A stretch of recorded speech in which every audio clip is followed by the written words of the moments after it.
അഞ്ചു നേരത്തെന്നും നമ്മൾ നമസ്കരിക്കാൻ അഹദോൻ വിധിച്ചു റമളാനിൽ നോമ്പ് നോൽക്കാൻ.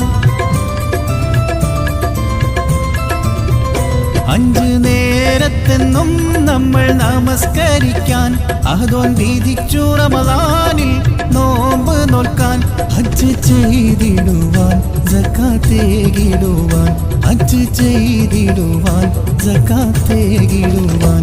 ഉടയോൻ പടച്ചവരെ ഉലകിൽ ജനിച്ചവരെ ഉദവി നൽകുന്നിലാഹിനെ മറന്നവരെ. ഉടയോൻ പടച്ചവരെ